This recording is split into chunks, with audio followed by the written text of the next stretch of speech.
noite a todos, tá bom? Então agradeço aqueles que se manifestaram com algumas considerações e perguntas. A intenção deste nosso momento de escola da fé, podemos dizer assim, é aumentar a esperança nas promessas divinas, que já começam aqui na nossa vida, já estão aqui presentes.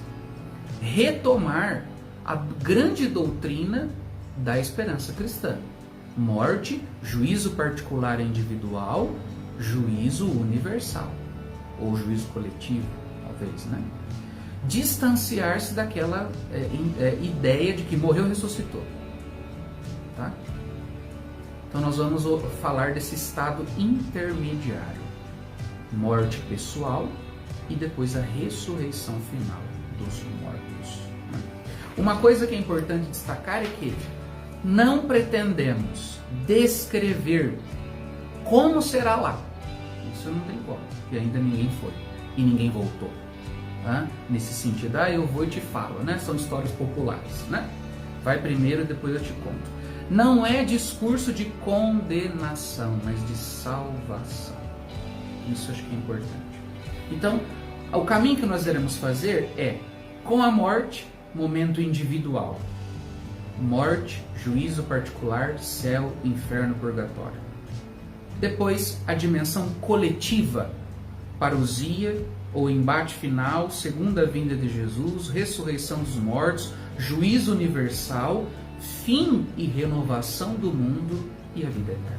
Então esse é o caminho que nós estamos tentando percorrer e conversar. Bom, um dado importante: se você sabe, pelo menos de cabeça ou decoração, o creio, nós sabemos que nós temos dois símbolos para professar a fé, né? Um é o credo apostólico, que é aquele mais breve, que nós já sabemos assim, de cabeça, e nós temos o segundo, que é o niceno-constantinopolitano, ou seja, é uma compilação um pouco mais ampliada, fruto de concílios para reafirmarem esse conteúdo mais restrito do creio, se a gente pode dizer assim. E quando a gente professa o creio, seja no primeiro e no segundo símbolo, não é? Nós já encontramos essas dimensões. Por exemplo, quando a gente reza, de onde há de vir a julgar os vivos e os mortos, de onde há de vir, nós estamos falando da segunda vinda de Jesus. Jesus veio uma primeira vez e virá uma segunda vez. Nós também falamos da dimensão do juízo final, que eu acabei de falar agora, no creio, há de vir para julgar vivos e mortos. Está lá.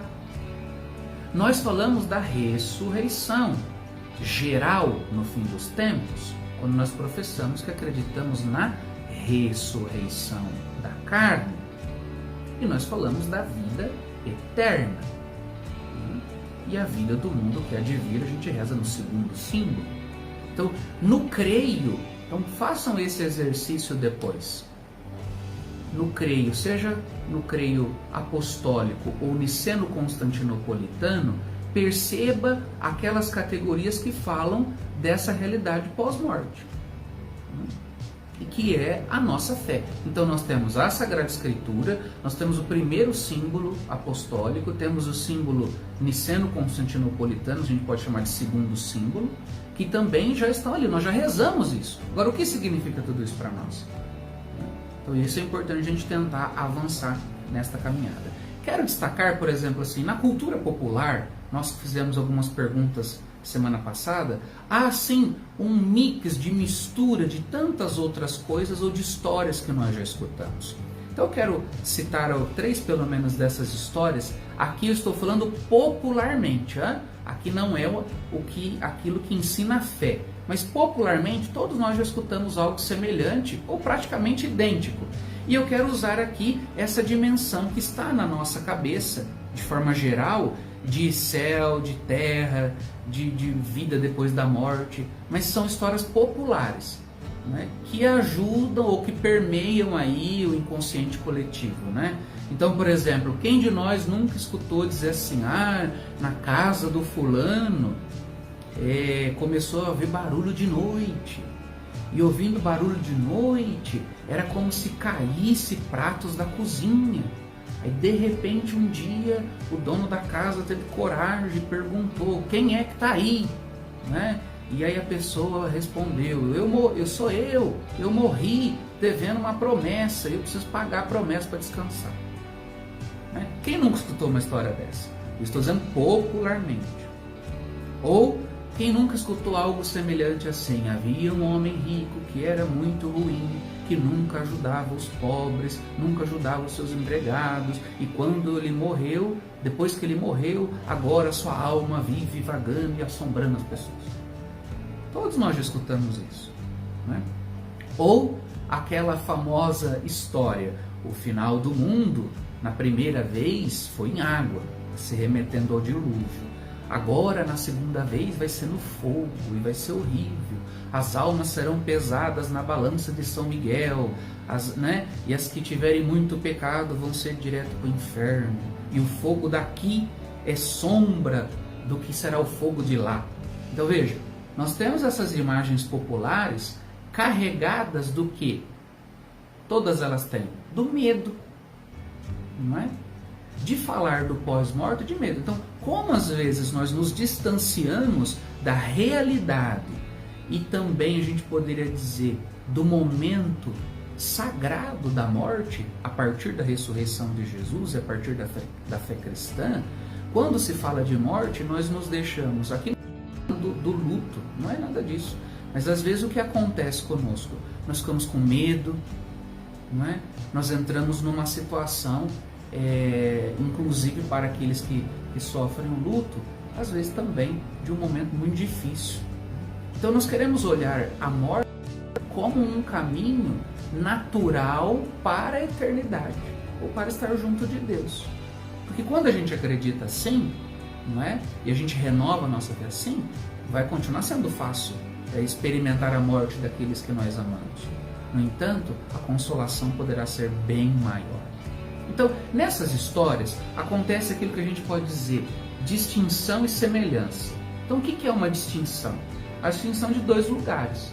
Então, há no consciente coletivo, que é um mundo debaixo da terra, o natural, e o mundo sobrenatural. O que é uma semelhança? A tendência que nós falamos de descrever o mundo sobrenatural a partir do mundo daqui. Não é? Então, muita gente entra nessas analogias que são comuns a qualquer culturas. Né? Diante dessas histórias populares, certo? O que a gente pode ter de ponto positivo? Primeiro, que estimula o desejo do céu. Né? Estimula o desejo do céu, ou nos faz olhar para a vida além daqui. E nos pode favorecer exercitar um dom do Espírito Santo, que é o temor de Deus, e não ter medo de Deus, não ter medo daquele juízo, julgamento que Deus se sentará num tribunal, né, como no Alto da Compadecida, não é?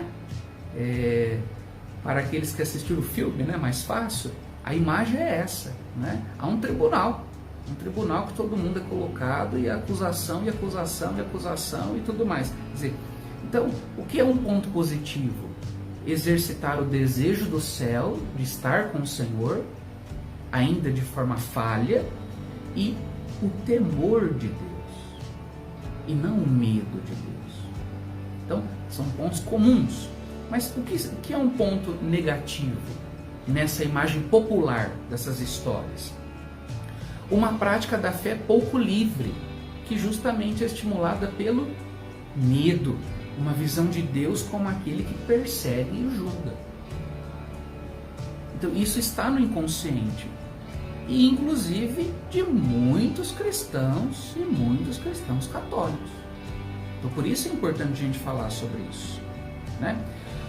Nas comunidades de hoje, ou nas comunidades recentes, há uma coisa muito bonita quando se fala da morte, que já é percebido, ou seja, então nós já avançamos, saindo desse linguajar popular, ou dessa cultura popular que a gente encontra, há o quê? Uma aproximação do histórico, ou seja, desta vida vivida, da história que eu faço, que você faz e que nós fazemos na nossa família, fazemos na nossa comunidade de fé, fazemos na sociedade civil.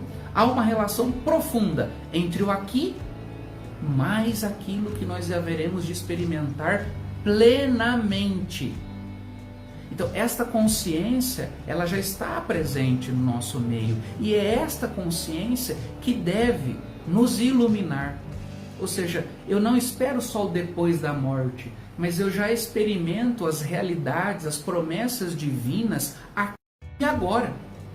A morte vai ser aquela passagem para que eu entre na plenitude da minha existência, do meu ser, se a gente pode dizer assim, contemplando Deus face a face. Então, a salvação de Deus não acontece só depois da morte, mas a salvação acontece dentro da história, na medida em que nós vamos acolhendo a graça do reino de Deus na nossa vida. Isso por quê? Porque Cristo, no histórico, no nosso tempo, no Jesus que se encarnou, Cristo já inaugurou essa dimensão escatológica, ou seja, das coisas últimas que nós havemos de experimentar, últimas aquelas que estão próximas, as promessas de Deus, naquela tensão que nós falamos do já e do ainda não. Então, esta consciência, ela também é muito bonita e muito importante, né? Nessa caminhada, o ser humano, seja popularmente, seja nas comunidades que nós vivemos atuais, está aberto a um futuro definitivo. Somos cidadãos desta terra, estamos nesta terra como peregrinos, mas somos cidadãos do céu. E que é uma vida feliz junto de Deus. Por isso o ser humano é um ser para a vida, um ser para a imortalidade. É isso que nós estamos falando, né? Da morte que foi redimida pela ressurreição de Jesus. Santo Agostinho vai dizer que o nosso coração não descansa enquanto não repousar em Deus. Isso tudo nós já experimentamos aqui.